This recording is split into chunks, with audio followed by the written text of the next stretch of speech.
అందరికీ ఎక్స్గ్రేషియా ఇచ్చి ఆ కుటుంబాలను ఆదుకున్న పార్టీ బీఆర్ఎస్ పార్టీ, మా నాయకుడు కేసీఆర్ గారు అధ్యక్ష. ఆ రోజు కాంగ్రెస్ పార్టీ ద్రోహం చేసిందని, కాంగ్రెస్ పార్టీ వర్గీకరణ చేయడం లేదని మందకృష్ణ మాదిగ గారి నేతృత్వంలో గాంధీ భవన్ దగ్గర ఆ రోజు పెద్ద ఎత్తున మాదిగలు గాంధీ భవన్ ముట్టడికి వచ్చి పోరాటం చేసిన విషయాన్ని కూడా గుర్తు తెచ్చుకోవాలి.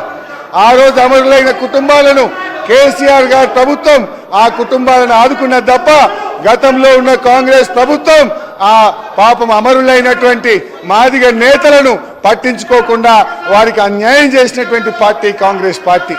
బట్ ఏది ఏమైనా ఈ సందర్భం చాలా సంతోషమైనటువంటి సందర్భం. దశాబ్దాల కళ నెరవేరినటువంటి రోజు. అందువల్ల ఈరోజు మా బీఆర్ఎస్ పార్టీ తరఫున సుప్రీంకోర్టు తీర్మానాన్ని మనస్ఫూర్తిగా స్వాగతిస్తా ఉన్నాం. ప్రభుత్వం ప్రవేశపెట్టిన స్కిల్ యూనివర్సిటీకి కూడా మా బీఆర్ఎస్ పార్టీ తరఫున సంపూర్ణమైన మద్దతును తెలియజేస్తా ఉన్నాం. అయితే అధ్యక్ష, నిన్న గాని ఈ రోజు గాని సభ జరిగిన తీరు మా హృదయాలను ఎంతో గాయపరిచింది. మా మహిళల్ని శాసనసభ్యులు లక్ష్మణ్ కుమార్ అధ్యక్ష ధన్యవాదాలు అధ్యక్ష.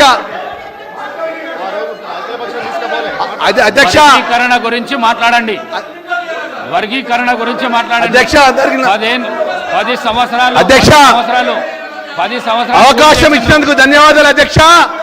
50 సంవత్సరాలకెళ్ళి తెలంగాణ మాదిగల యొక్క పోరాటం మేరకు ఈరోజు అత్యంత న్యాయస్థానం, భారతదేశంలోని అత్యంత న్యాయస్థానం గౌరవ సుప్రీంకోర్టు మన కొత్తగా ఏర్పడ్డటువంటి గౌరవ ముఖ్యమంత్రి గారు రేవంత్ రెడ్డి గారి నేతృత్వం లోపల ఏదైతే సుప్రీంకోర్టులో తెలంగాణ రాష్ట్ర ప్రభుత్వం ద్వారా వాదనలు నిలిపేయాలంటే మా మాదిగలకు సంబంధించిన గౌరవ శాసనసభ్యులు పెద్దలు దామోదర్ రాజా నేతృత్వం లోపల మీరు ఢిల్లీకి పోవాలి.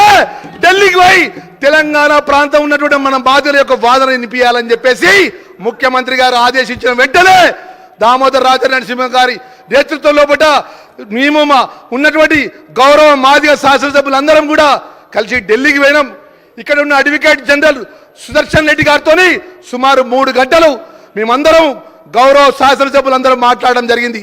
ఏ విధంగా ఈ భారతదేశంలో ఉన్నటువంటి అత్యంతమైనటువంటి సీనియర్ కౌన్సిల్ను ఏ విధంగా ఎంగేజ్ చేయాలి, దానికి సంబంధించినటువంటి